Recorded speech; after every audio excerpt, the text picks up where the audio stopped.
नमस्कार. मी सध्या काय करते मध्ये आपलं पुन्हा एकदा स्वागत आहे. आज आपल्या बरोबर डॉक्टर चित्रा दाभोळकर मॅम त्यांच्या बरोबर आपण आधी एक पॉडकास्ट केला आहे. त्या आपल्या बरोबर आज आहेत. आज आपण पालकत्वाचे पहिले 1000 दिवस हं. या विषयावरती मॅम कडून माहिती जाणून घेणार आहोत आणि त्यांच्या एक्सपिरियन्सेस मधून आपण कसं जे नवीन पालक होणार आहेत किंवा नवीन ज्यांना लहान मुलं आहेत त्यांनी कसं गोष्टी इम्प्लिमेंट करू शकतात हे आपण जाणून घेणार आहोत. पालकत्वाचे पहिले 1000 दिवस हे जे हा जो टॉपिक आहे हा का म्हणजे काय दृष्टीने महत्वाचा आहे? हा तसं पाहिलं तर खूपच महत्वाचा आहे.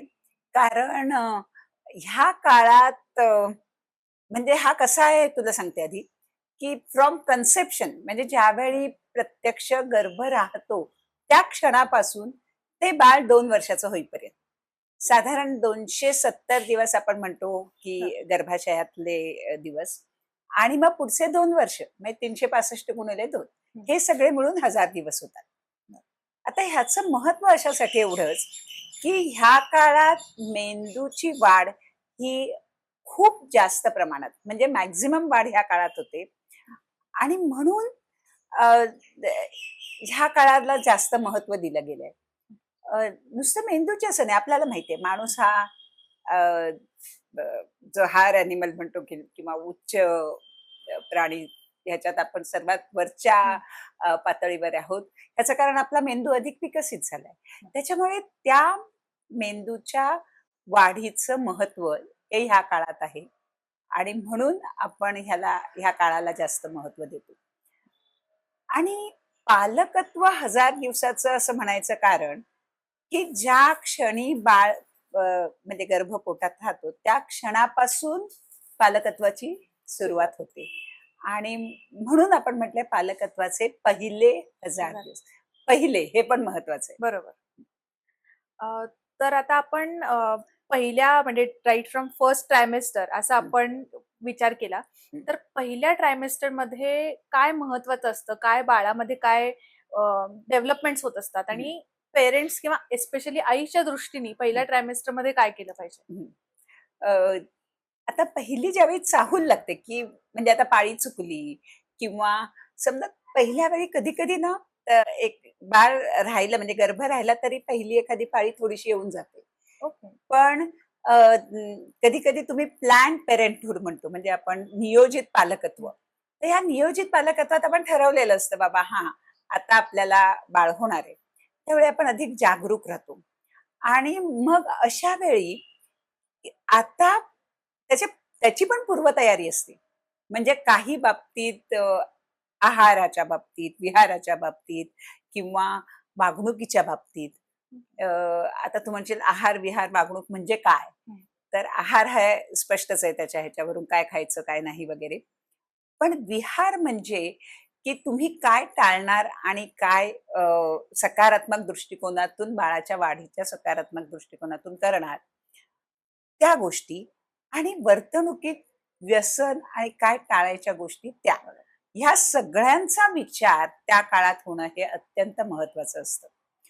आणि म्हणून अ, गर्भ राहण्यापूर्वी सुद्धा म्हणजे ह्याला मी थोडंसं तुझं पालकत्व 1000 दिवसाच्या आधी जाते. हं. ह्याला आपण नियोजित पालकत्व म्हणू. बरोबर. म्हणजे प्लॅन्ड पेरेंटहूड. आता नियोजित पालकत्वात असं आहे, की हां बाबा आता मला असं वाटतंय, की आपण दोघांनी मिळून ठरवावं, आपल्याला बाळ होऊन दे. असं हं, दोघंही ज्यावेळी आई-वडील ठरवतात आणि अ, त्यासाठी जी पूर्वतयारी लागते, हं. ती सुद्धा तितकीच महत्वाची असते. बरोबर. आणि मग काही गोष्टी अगदी काय म्हणायच्या डोळसपणे करणं गरजेचं असतं. ह्याच्यात आहाराच्या बाबतीत तू म्हणशील, तर आपण नेहमीच सांगत असतो, "हां, तुम्ही सकस आहार घ्या, समतोल आहार घ्या." पण सकस समतोल म्हणजे काय? ह्याची कल्पना भल्या-भल्याना अगदी सुशिक्षित माणसांना सुद्धा नसते. बरोबर. आणि त्यामुळे अ, बॅलन्स डाएट घेताना किंवा समतोल आहार घेताना कशा-कशाचं भान हवं? तर तुम्ही किती पिष्टमय पदार्थ घेतायत, म्हणजे कार्ब्स तुम्ही म्हणता ते राइट. किंवा प्रोटीन्स, प्रथिनं किती घेताय? तुमच्या अ, जे फॅट्स घेतात त्या म्हणजे जी मेदाम्ल त्याच्यात ओमेगा 3, ओमेगा 6 चा अंतर्भाव केलाय का?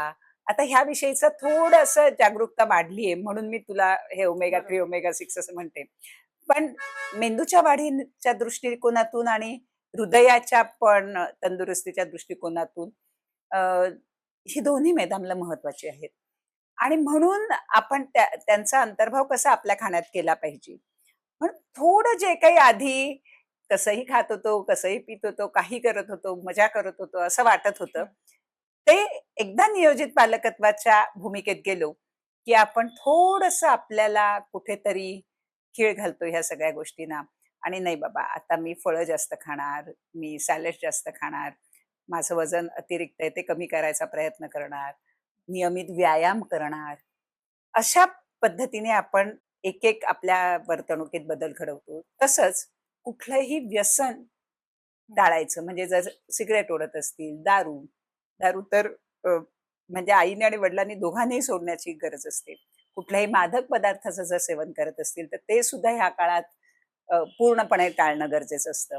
म्हणजे ह्या सगळ्या विषयीची जागरूकता ही अ, त्या आई-वडिलांना असली पाहिजे, हे अपेक्षित आहे नियोजित पालकत्वात. ह्या सर्वांबरोबरच काही व्हॅक्सिनेशन्स बरोबर. आणि अ, आपल्यात काही कमतरता जर जाणवत असतील, म्हणजे अनेकदा ॲनिमिया असतो, हिमोग्लोबिन कमी असतं, अनेकदा जीवनसत्वाची कमतरता असते, अनेकदा B12ची असते कमतरता. अशा काही कमतरता आपल्याला आत्ता आढळून येतायत आणि त्याचप्रमाणे काही संप्रेरकांच्या म्हणजे थायरॉइड म्हण किंवा काही म्हणजे थायरॉइडच्या बाबतीत आता आपल्या लक्षात येतंय, की खूप प्रमाणात हे हार्मोनल इम्बॅलन्सेस आढळतायत. हं. डायबिटीस तर आपल्याला माहीतच आहे. म्हणजे ही जी सगळी हार्मोन्समुळे होणारे वेगवेगळे आजार आहेत, त्या आहेत का आपल्याला आणि असतील तर त्याचा कशाप्रकारे म्हणजे ते कसे ताब्यात आणायचे किंवा त्याच्यावर काय उपचार करायचे ह्याचा विचार करायला पाहिजे. म्हणजे पालकत्वाच्या दृष्टीने तू बघ आपण म्हटलं आहार, विहार, वागणूक म्हणजे नियमित व्यायाम म्हण आणि आपल्या झोपायच्या सवयी, आपल्या व्यायामाच्या सवयी, आपल्या खाण्याच्या सवयी ह्याच्यात बदल केला पाहिजे आणि त्याच्याबरोबरच व्यसनाबाबतीत आपण जागरूक झालं पाहिजे. बाकीच्या काही शारीरिक व्याधी असेल तर त्याच्यावर योग्य ते उपचार करून घेतले पाहिजे आणि आपल्याला माहिती नसतील तर आपण माहिती करून त्याविषयी जास्त जागरूक राहणं गरजेचं आहे. आता आपण व्यसन जो हा म्हणजे विषय आहे, तर हे फक्त त्या आईसाठी महत्वाचं आहे का आई आणि वडील नाही, दोघांनीही नाही, दोघांसाठी दोघं महत्वाचं आहे. आई आणि बरोबर. वडील दोघांसाठी. म्हणजे आईनेच फक्त दारू थांबवायची आणि वडिलांनी हां, हां. थांबवायची नाही असं नाही किंवा स्मोकिंग दोघांनी थांबवलं पाहिजे. म्हणजे ह्याचे दुष्परिणाम हे आपल्या अपत्यावर होत असतात. ह्या बाबत दोघांनीही जागरूक. जागरूक राहिलं पाहिजे. तर आता फर्स्ट ट्रायमेस्टर म्हणजे त्याच्यामध्ये बऱ्याचदा लक्षात येईल, की तुम्ही प्रेग्नंट आहात की नाही. म्हणजे जे हं, प्लॅन्ड पॅरेंटहूड नाहीये त्या हं, हं. केसेसमध्ये. बरोबर. पण साधारण सेकंड ट्रायमेस्टर पासून एक थोडं काय फरक पडायला लागतो आणि बाळाची वाढ पण त्याच्यामध्ये कशी होत राहते आणि त्याच्यासाठी आहारामध्ये किंवा हं, तुमच्या जसं कनेक्शन जे आई आणि बाळाचं आहे, हं. त्याच्यासाठी आपण काय करू शकतो, की ते बेटर डेव्हलपमेंट होईल? बरोबर. आता ह्याच्यात तुला सांगू का, अगदी पहिल्या ट्रायमेस्टरचा पण विचार केला पाहिजे. त्याचं कारण साधारणपणे जर पहिल्या ट्रायमेस्टरमध्ये आईला म्हणजे उलट्या येतात बघ, हो, कधी-कधी हो, हो. चक्कर येते.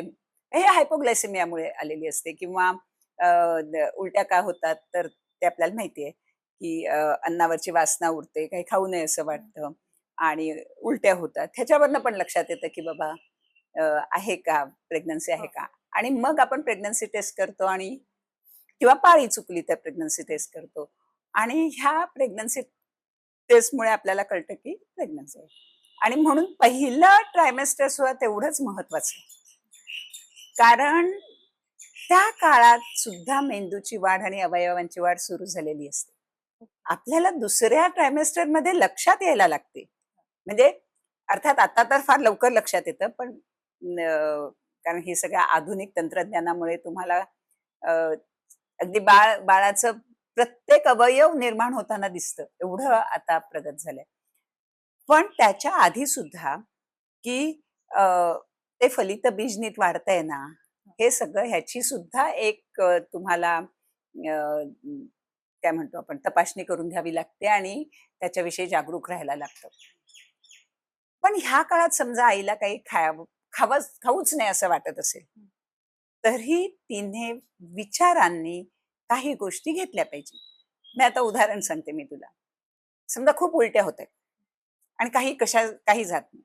मग आम्ही काय सांगतो, की प्रथिनं पाहिजेत ना तुम्हाला, मग तुम्ही चणे ठेवा किंवा खारवलेले शेंगदाणे ठेवा. म्हणजे प्रोटीन्स जातात आणि ॲट द सेम टाईम थोडं-थोडं खाल्ल्यामुळे उलटी होत नाही.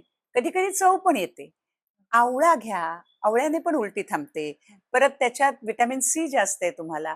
म्हणजे तुम्ही त्यावेळी सुद्धा तुमच्या आहाराविषयी जागरूक राहिलं पाहिजे. अर्थात त्यावेळी जास्त प्रमाणात जात नाही.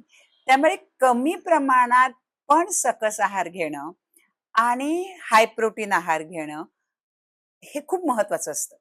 कारण ह्या सगळ्या ऑर्गॅनोजेनेसिस म्हणतो ना आपण, म्हणजे प्रत्येक गोष्ट बाळाची वाढायला तेव्हापासून सुरुवात होते.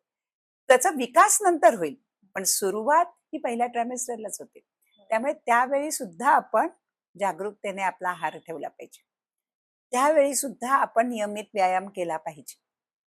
त्यावेळी सुद्धा आपण प्रिनेटल ज्या गोळ्या असतात त्या चालू केल्या पाहिजे. आणि सहसा आम्ही म्हणतो, की बाकी औषधं अशी काही घेऊ नका. प्रिनेटल मेडिसिनमध्ये काय असतं, की औषधांमध्ये काय असतं, तर त्या व्हिटॅमिन्स असतात किंवा काही गोळ्या असतात, की ज्याच्यामुळे उलट्या जरा कमी येतील असं. पण त्या सुद्धा आम्ही डॉक्टर म्हणून सांगताना सांगतो, की शक्यतो टाळा. पण व्हिटॅमिन्सच्या घ्या. कारण तुम्ही जो आहार घेता त्याच्यातनं जर सगळं मिळत नसेल, तर त्या बाळाच्या दृष्टीने ते हा पूरक आहार किंवा पूरक ही औषधं उपयोगी असतात. पण त्या काळात सुद्धा आपल्याला लक्ष ठेवणं हे महत्वाचं असतं. साधारणपणे पहिल्या ट्रायमेस्टर नंतर उलट्यांचं प्रमाण कमी होतं आणि हळूहळू बाळाची वाढ व्हायला लागते. आता ही वाढ होताना तुम्ही ह्या सगळ्या गोष्टीचा परत जास्त सखोल विचार केला पाहिजे, की आहाराविषयी एका वेळी जर जास्त जात नसेल, तर थोडं-थोडं पण जास्त वेळा घेतलं पाहिजे. शक्यतो बाहेरचे पदार्थ खाणं टाळलं पाहिजे. अ, परत समतोलत्वाचं भान ठेवलं पाहिजे. म्हणजे उगाचच जास्त आपलं तळलेलं खातोय, मला डोहाळे लागले, चला गोड खाऊया जास्त. हो, हो, मला हे खावंसं वाटतंय. नाही.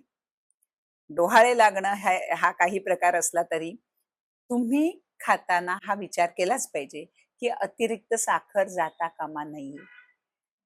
फार तेलकट खाता कामा नये. प्रथिनं खाताना फर्स्ट क्लास चांगल्या क्वालिटीचं, चांगल्या प्रतीचे अशी प्रथिनं घेतली पाहिजे. एका वेळी जेवण जात नसेल तर 4-5 वेळा विभागून घ्या. पण प्रत्येक वेळी घेताना त्याच्यात सगळी आपल्या आहाराची तत्व येतायत की नाही ती बघा. फळं भरपूर खा. अनेकदा उलट्या होताना तुम्ही जर फळं खाल्ली, स्पेशली सिट्रस फ्रुट्स, तर उलटी थांबते पण. बरं पण वाटतं. आणि आवळ्यासारख्या पदार्थांनी तर दोन्ही होतं. तुम्हाला व्हिटॅमिन सी पण मिळतं, तुमच्या उलट्या पण थांबतात, तुमची ॲसिडिटी पण कमी होते. तर असं नैसर्गिक ह्याच्यातनं जेवढं तुम्हाला करता येईल तेवढं शक्यतो करावं. पण नैसर्गिक करायच्या पाठी लागताना अनेक बायका भान सोडतात आणि योग्य ते उपचार पण घेत नाही. तेही चूक आहे. जिथे गरज असेल तिथे अवश्य औषधोपचार करावेत. अ, ज्या परिप्रसूतीशास्त्र तज्ञ जे असतात त्यांना त्यांच्याकडे आपण तपासण्या ज्या रेग्युलरली करत असतो, तर त्यांनी सांगितलेलं निश्चितपणे आपण अ, पाळलं पाहिजे हे कारण आजी सांगते, एवढ्या काय असतं माहितीये, सगळे आपल्या आजूबाजूचे असतात, त्यांचे वेगवेगळे अनुभव असतात. आणि आपल्याला नेहमी वाटतं म्हातारी माणसं सांगतात त्यांना खूप अनुभव आहे. पण एक लक्षात ठेवा, हे शास्त्र सर्व दृष्टीने प्रगत होते. ही कितीही नैसर्गिक क्रिया असली, तरी आता अ, जर तुम्ही बघितलं तर अ, गेल्या वेळी आपण बोललो होतो, तुला आठवत असेल तर पी-सी-ओ-डी विषयी आपण बोललो होतो. आणि पी-सी-ओ-डी म्हणजे पॉलिसिस्टिक ओव्हेरियन डिसीज. आता ह्याचा प्रादुर्भाव खूप झालाय. खूप प्रमाणात तुम्हाला ह्या मुलींना ह्या आजाराने पछाडलेलं दिसतंय. तर ह्याच्यावर उपचार वेगळे असतात. आता त्याच्यानंतर प्रेग्नन्सी राहिली तर तुम्हाला जास्त काळजी घ्यायला लागते. तुमच्या हार्मोन्समध्ये काय बदल होतात हे बघायला लागतं. आणि त्यामुळे जे प्रगत शास्त्र आहे, जे त्याच्यातले ॲडव्हान्सेस आहेत ते आपण समजून घेतले पाहिजेत आणि त्याप्रमाणे आपल्या कृती पण घडल्या पाहिजेत. हे नैसर्गिक आहे, हे मान्य. पण कुठेतरी अडथळे येत असतात. त्यावेळी योग्य उपचार केले तर त्या अडथळ्यांना आपण सहज पार करू शकतो. हे बरोबर. लक्षात ठेवलं पाहिजे. आणि आता थर्ड ट्रायमेस्टर म्हणजे जिथे एव्हिडेंटली म्हणजे फिटल मूव्हमेंट्स पण हं. बाळाच्या मूव्हमेंट्सही तेव्हा समजतात. जास्त म्हणजे विविडिटी जाणवतात. जाणवतात. बरोबर. आणि मग त्या काळामध्ये मेंदूचा विकास जास्त पट्टीत होत असेल, की बरोबर आहे. कन्सिडरिंग की ते तेवढं फास्ट वाढतंय. तर तेव्हा आईच्या दृष्टीने काय-काय तिने चेंजेस अजून बेटर केले पाहिजेत, की ते बाळाच्या डेव्हलपमेंटमध्ये हेल्प होऊ शकेल? हा छान प्रश्न आहे तुझा. हे बघ, हे ना तिसऱ्याच ट्रायमेस्टर मध्ये नाही, हे माझ्या मते तर अगदी पहिल्या ट्रायमेस्टर पासून ही सुरुवात झाली पाहिजे, की आईची मानसिक गुंतवणूक त्या बाळामध्ये झाली पाहिजे, त्या गर्भामध्ये झाली पाहिजे. आणि आईचा संवाद सुरू झाला पाहिजे, हे लक्षात ठेव. आता तू म्हणशील एवढ्या बाळाशी संवाद काय? साधता येतो बरं का. आणि पोटावर हात ठेव, शांतपणे झोप आणि त्याच्याशी बोल. काय बोलणार? मनातल्या मनात बोल. "तू कसा आहेस बाळा? तुला कसं वाटतंय? तू आनंदात आहेस ना? मला तू खूप पाहिजेस. तुझ्या बाबांना तू खूप पाहिजेस. तुझ्या आजी-आजोबा तुझी वाट बघतायत किंवा दादा-ताई असतील तर हं. दादा-ताई तुझी वाट बघतायत." आता हे काय त्याला ऐकू येत असेल असं नाही. अ, काही जण असं आपलं म्हणतात, "हां, अभिमन्यूला कसं कळलं आणि काय?" त्या त्या सांगोपांगीच्या गोष्टी आहेत. त्याच्यावर माझा काही विश्वास नाही. पण माझा ह्याच्यावर निश्चित विश्वास आहे, की ज्यावेळी आपण अ, त्या बाळाच्या वाढीमध्ये तो पोटात असल्यापासूनच संवाद साधतो आणि जास्त गुंततो. त्यावेळी जी नाळ आपण म्हणतो की नाही नाळ जुळते, तर त्यावेळी खरोखरच आपण त्याच्या खूप जवळ असतो. कारण तो आपलाच एक भाग असतो, बरोबर? बरं.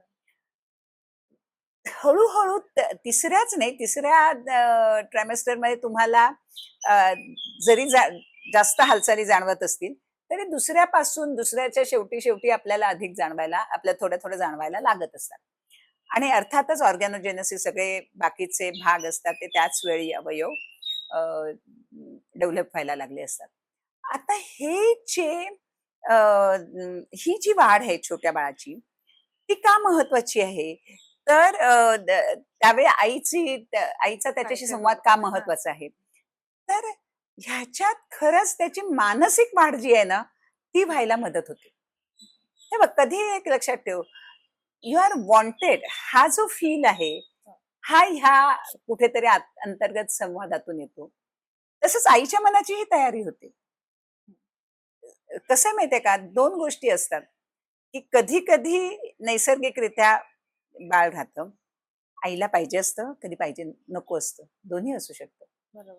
ज्यावेळी पाहिजे असतं, त्यावेळी ती घाबरत असते, की "अरे, काय होणार तर नाही ना त्याला? हे मी केलं तर असं होईल का? ह्याने असं सांगितलं आणि चुकून मी हे केलंय." हे भीतीपोटी जास्त आपल्यात काही बदल होत असतात. पण तेच जर आनंदाने आपण जर संवाद साधत असतो, तर त्यावेळी ती पण रिलॅक्स होते. ती बरोबर. जर रिलॅक्स झाली, तर तिचे सगळे पॅरामीटर्स ते काय आहेत म्हणजे तिचे हार्टबीट शांत असणार, तिचा रक्तप्रवाह चांगला असणार, ती शांतपणे बाळाशी बोलू शकणार. तर ती रिलॅक्स असणार. ही तिची मानसिकता पण त्या बाळाच्या वाढीच्या दृष्टीने चांगली आहे. बरं. म्हणजे बाळाच्यात मानसिक गुंतवणूक असणं ही वेगळी. म्हणजे हे हवंसं बाळ त्यावेळी. दुसरं नको असताना राहिलं आहे.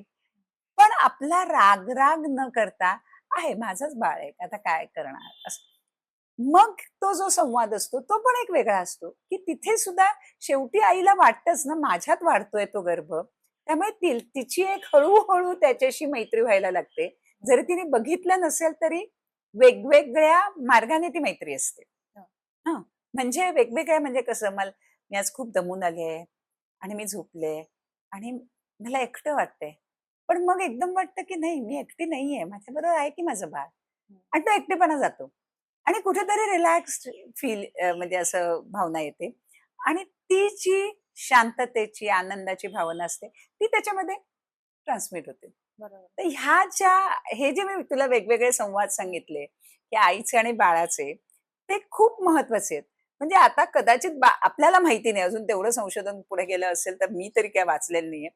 पण बाळ प्रतिक्रिया देतं का आईच्या अशा प्रकारच्या ह्याला? पण निदान आईला तर बरं वाटत असतं. हो.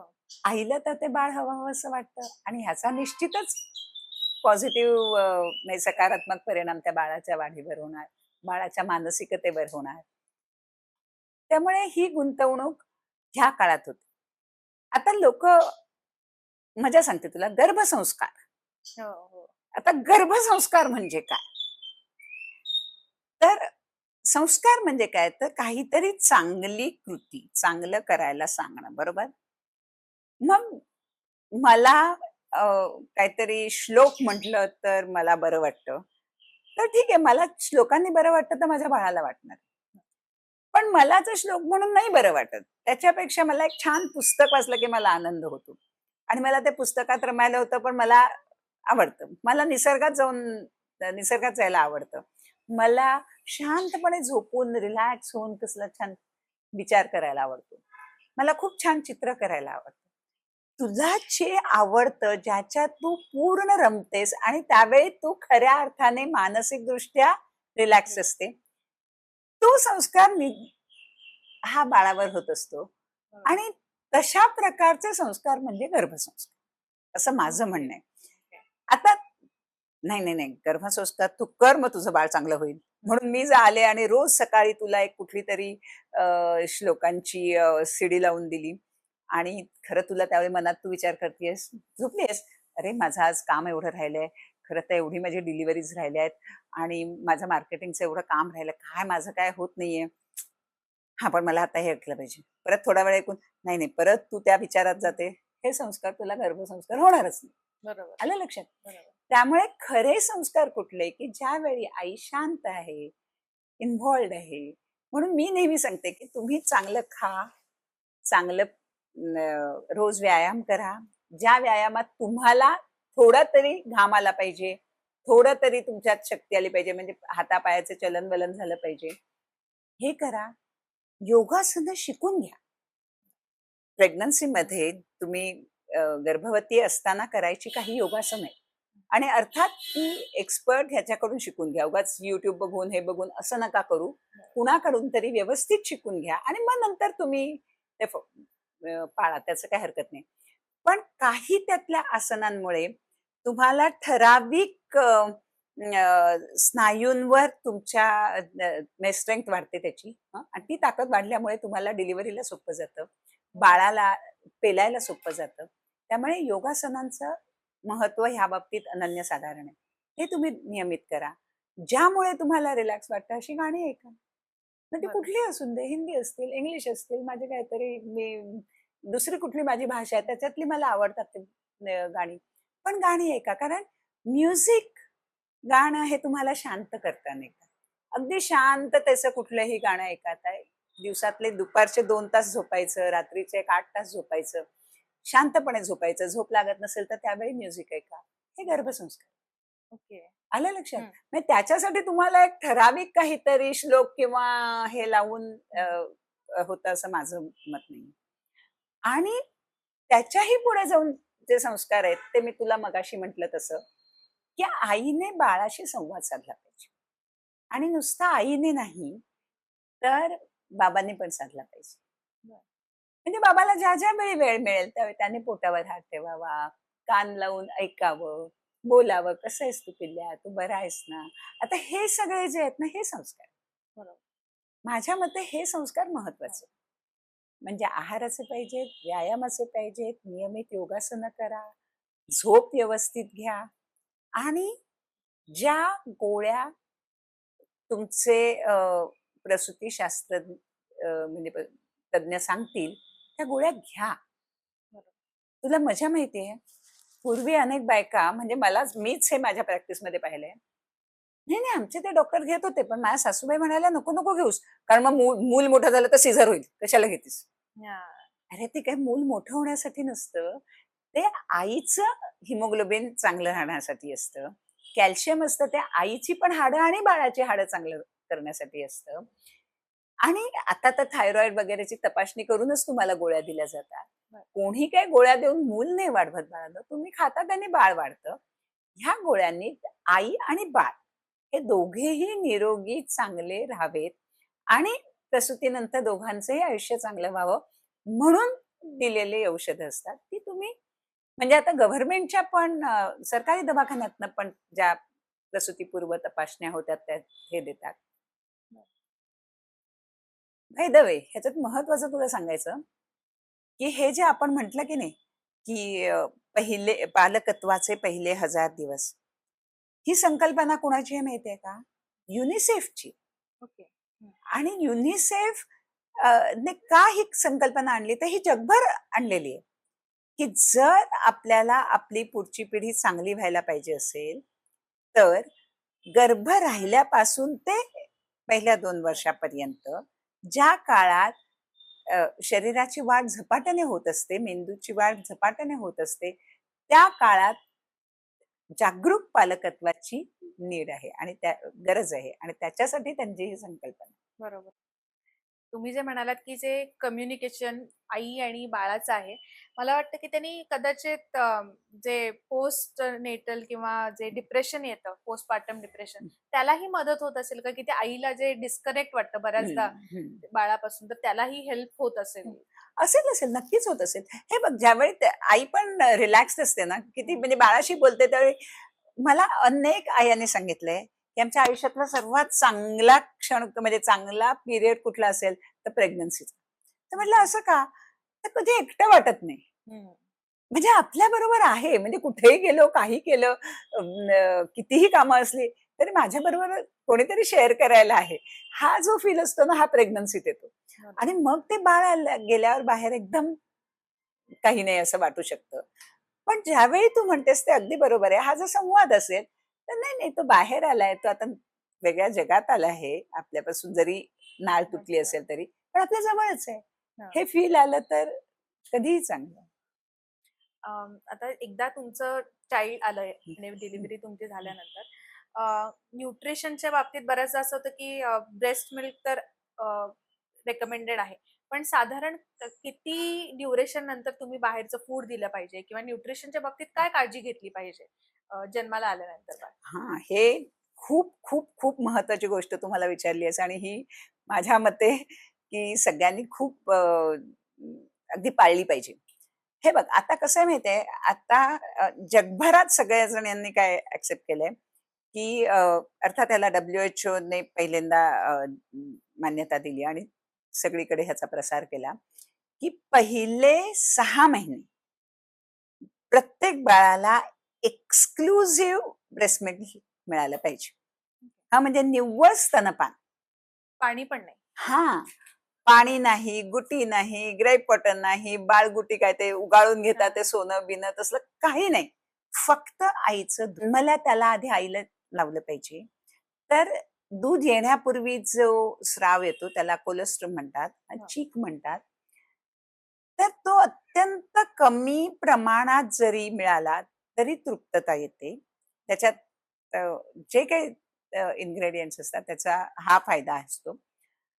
ते रोगप्रतिबंधक शक्ती निर्माण करण्यासाठी सर्वोत्तम आहे आणि मुख्य म्हणजे ही हा चीक बाळाला मिळणं म्हणजे बाळाची पहिली लस आहे.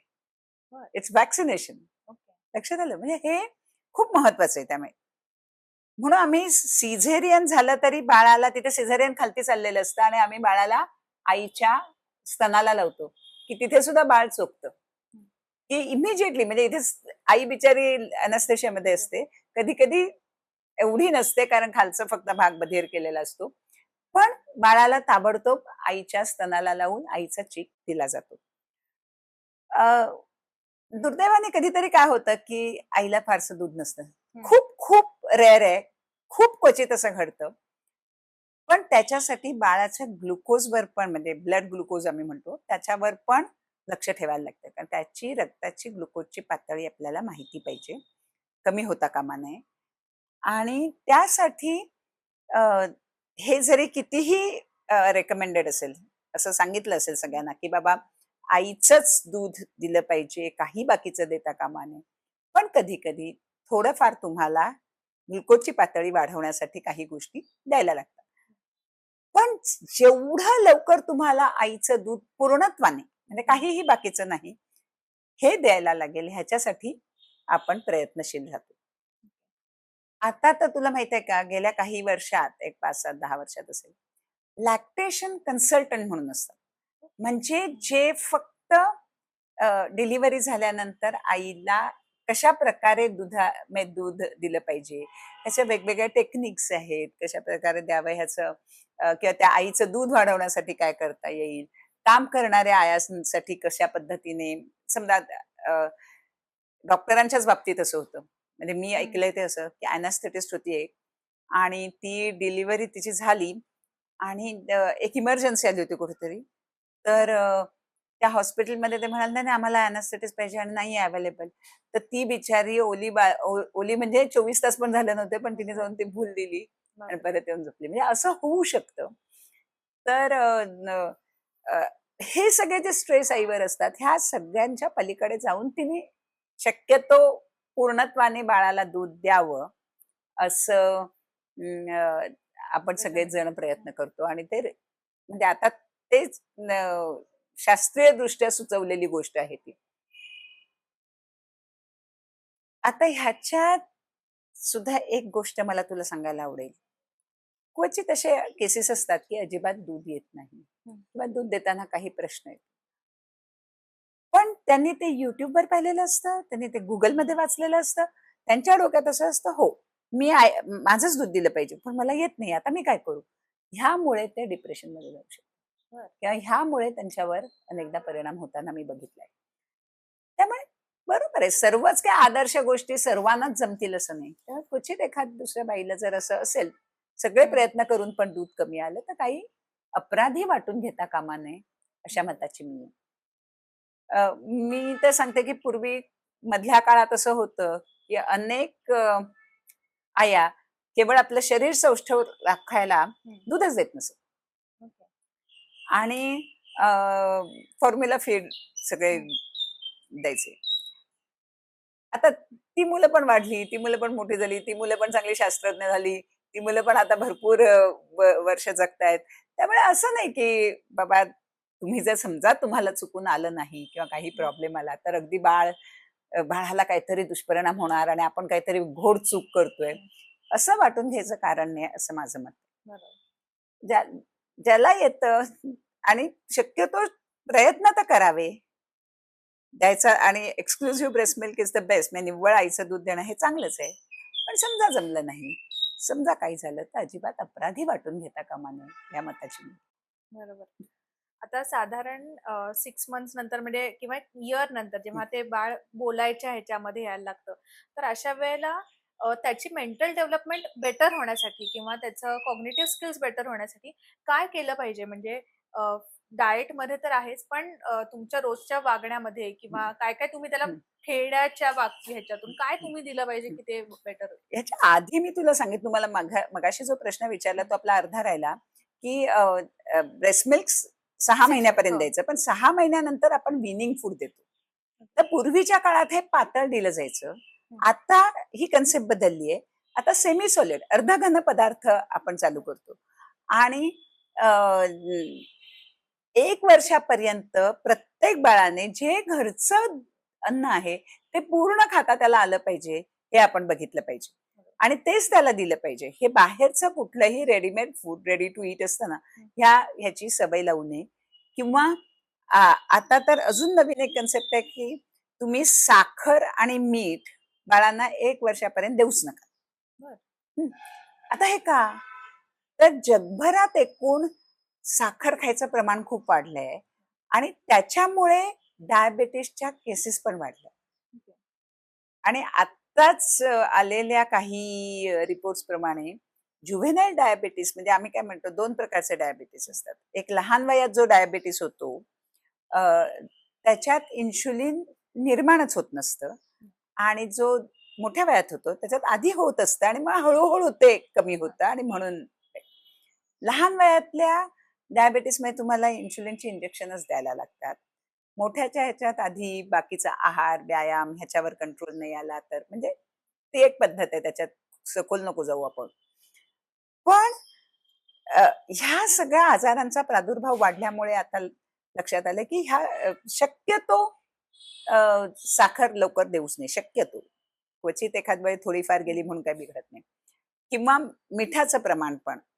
खूप खारट सगळ्या गोष्टी, विशेषतः ज्या विकत मिळतात त्या हा. ह्याच्यात असतात. त्यामुळे मीठ कमीच किमान आधी 1 वर्षापर्यंत द्यायचंच नाही. कारण आईच्या दुधातनं आणि बाकीच्या खाण्यातनं जेवढं काय नॉर्मली जाईल तेवढंच जावं असं.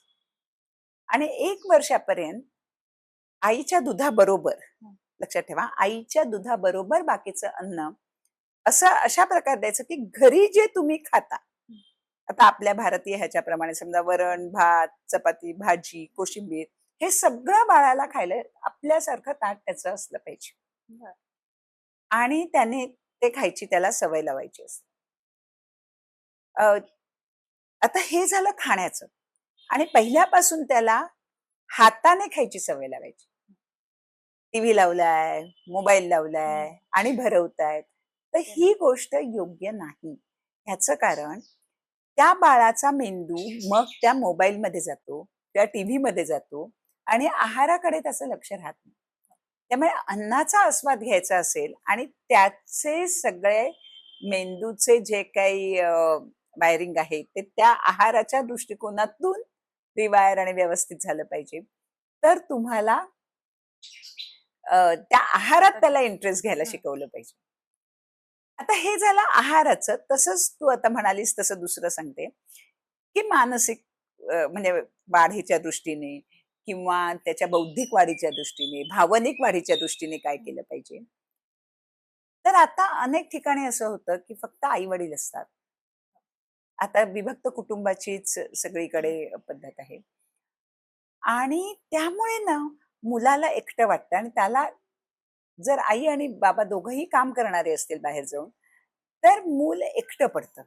जरी त्याला सांभाळायला कोणीतरी मोठं माणूस आलं, तरी सुद्धा त्याला त्याच्या वयाप्रमाणे खेळायला मिळत नाही. आणि ह्या बाबतीत एक महत्वाची म्हणजे जी पाळणाघराची कल्पना आहे, ती आता वाढायला लागली आणि ती योग्य आहे. मला वाटतं, की जिथे बाळं जाऊ शकतात, की 4-5 बाळं असतात. त्यांना सांभाळणाऱ्या ताया, आया असतात बाया. तर त्या ह्याच्यात ती वाढतात. म्हणजेच त्यांना इतर माणसांशी पाणी देऊ?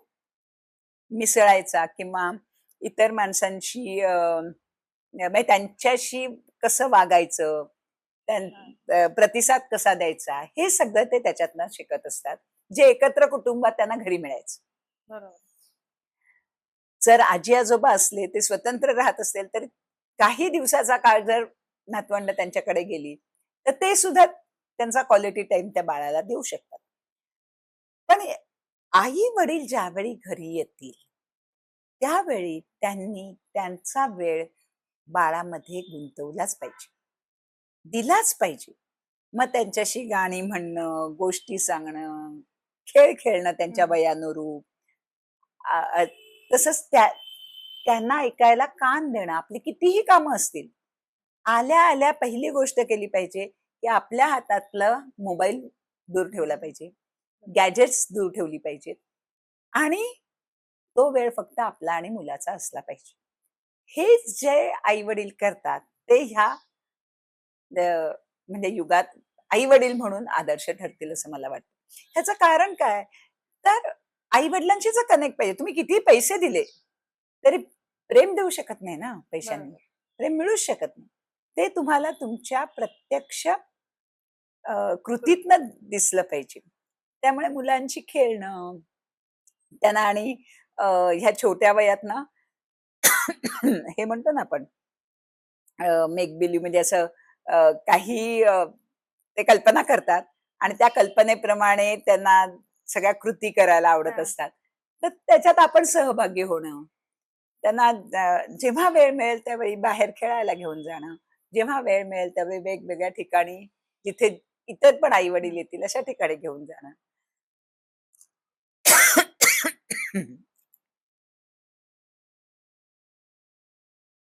ह्या सगळ्या गोष्टींमुळे आई वडिलांचा आणि बाळांचा प्रेमाचा बंध हा एकत्र यायला मदत होते. तसंच अजून एक आहे की वेगवेगळ्या भावांना, म्हणजे आता समजा चुकलं तर मी समजा बाळाला ओरडले तर ते बाळाला कळलं पाहिजे की हे मी करता कामा नये. बरोबर. पण तुम्ही प्रत्येक कृतीनंतर ओरडत असाल तर तुमच्या इंटरॅक्शन्स ह्या कधीही तशा होतात. त्यामुळे मी का ओरडलो आणि तू चांगलं केलं की मी का तुला शाबासकी देतो, हे तुमच्या कृतीतनं त्या बाळाला जाणवलं तर त्याची भावनिक वाढ व्हायला मदत होते. बरोबर. हे खूप महत्वाचं आहे. आता ह्या पिरियड मध्ये साधारण जे डिसऑर्डर्स आपण म्हणू शकतो की ऑटिझम आहे हम्म. किंवा असे जे आहेत, तर हे आयडेंटिफाय करण्यासाठी आपण काय करू शकतो? कारण एक कुठेतरी आता आपण जे इतकं Google वरती किंवा इतकं म्हणजे ते सर्च केलेलं असतं, हो. त्याच्यामुळे एक भीती असणार पालकांच्या मनात की ऑटिस्टिक स्पेक्ट्रम वर नाही ना, किंवा काय करता येऊ हम्म. शकतं. तर हे कसं आपण जाणून घेऊ शकतो आणि ते कळतं का या पहिल्या हा, 2 आता वर्षात? ह्या बाबतीत एक महत्वाची गोष्ट माहितीये की आपल्या सरकारने सुद्धा ह्या बाबतीत जागरूकता दाखवली. जर तू ह्या अंगणवाडी सेविकांकडे ह्या मुलांची कार्ड हं. बघशील तर त्याच्यात त्यांच्या वजनाचा, उंचीचा हा जो आलेख असतो त्याच्यातच लसीकरणाचं सगळी नोंद असते आणि चौथं त्याच्यात ह्या मुलांच्या वाढीचे टप्पे हे दिलेले असतात. ओके. तर त्या टप्प्यानुसार बाळ वाढतंय की नाही. तुम्हाला गुगलवर जाऊन किंवा ह्याच्या तुमच्या YouTube वरून किंवा वेगवेगळ्या चॅनेल्स मधून बघून जे कळणार नाही ते बरोबर त्यांनी दिलेलं असतं. म्हणजे बरोबर. साधारण, आणि हे तुमच्या बालरोग तज्ञांकडे सुद्धा याचा तक्ता असतो. त्यामुळे आपण थोडं जागरूक राहून की हा, अरे बाबा, बाळाच्या वाढीचे टप्पे समजून घेणं आणि त्यानुसार ते होत आहेत की नाही, हं. त्याच्यात तफावत असते. म्हणजे कशी तफावत, की काही मुलं अगदी 3ऱ्या महिन्यात पालथी पडतील तर काही मुलं 5 महिन्यानंतर पालथी पडतील, पण दोघे नॉर्मल असतील. बरोबर. कदाचित नंतर हा 5 महिन्याला पालथा पडलेला मुलगा अधिक हुशार होईल ह्या 3 महिन्यांपेक्षा. म्हणजे ह्याचा अर्थ की त्याच्या एखाद्या क्षेत्रातली वाढ कशी आहे ह्याच्यावरून संपूर्ण त्याची वाढ किंवा विकास ह्याचं जजमेंट आपल्याला घेता नाही. येत नाही.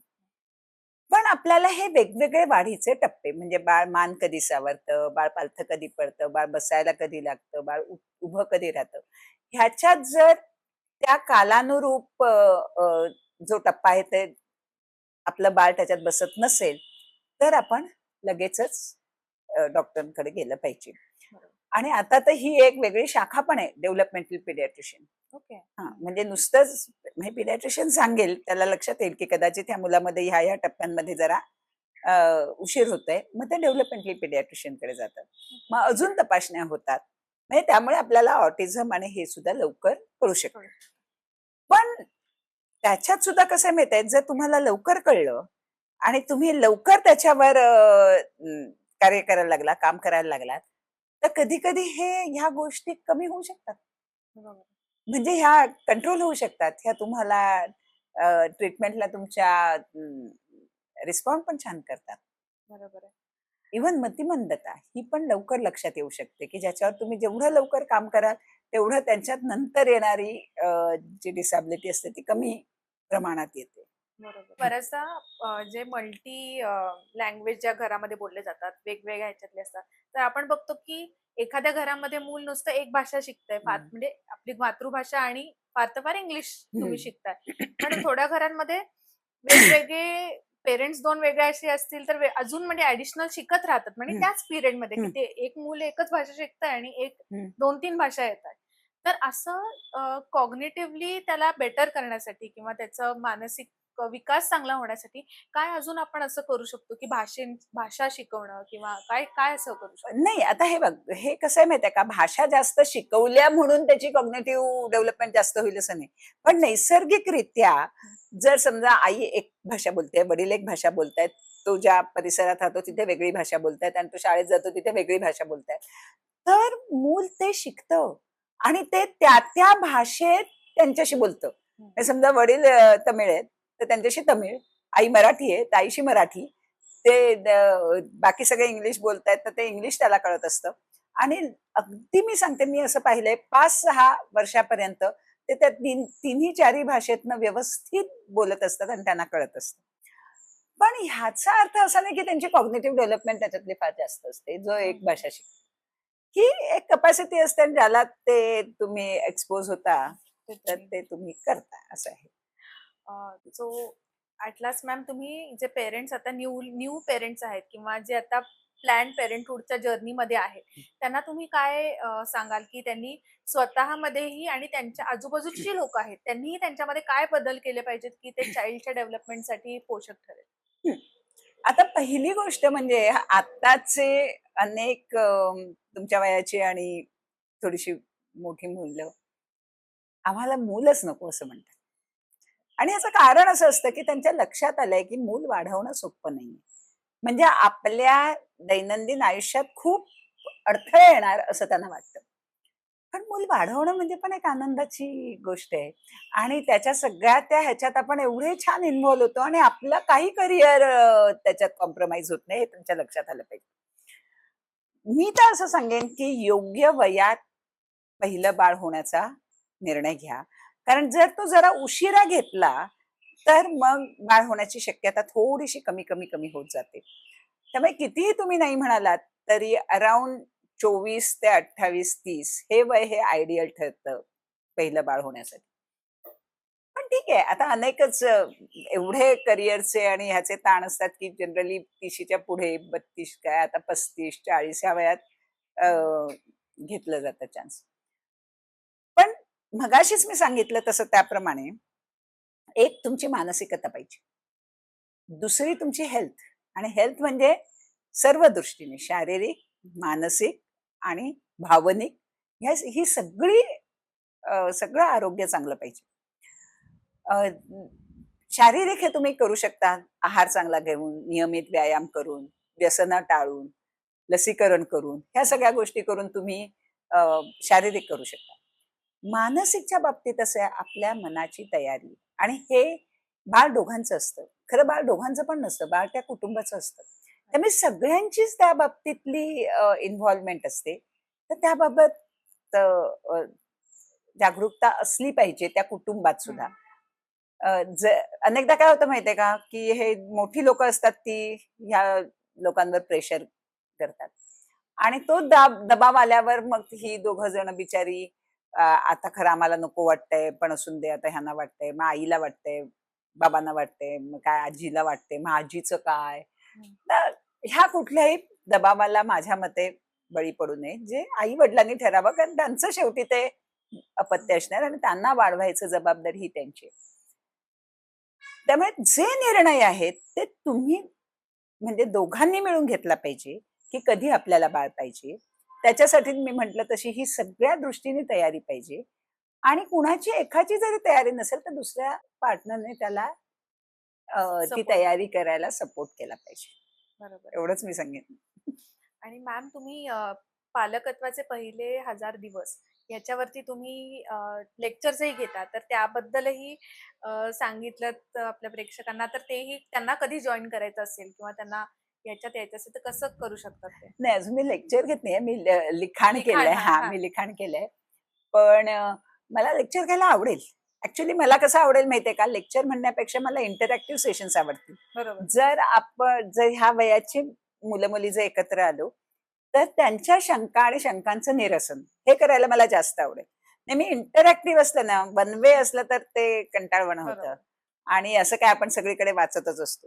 पण प्रत्येकाच्या शंका वेगळ्या असतात. आणि कधी-कधी सगळे ज्यावेळी वेगवेगळ्या शंका हे करतात, त्यावेळी आपल्याला पण त्या सुचत जातात आणि आपल्या शंकांचं पण निरसन होत जातं. त्यामुळे प्रत्येकालाच त्याचा फायदा होतो.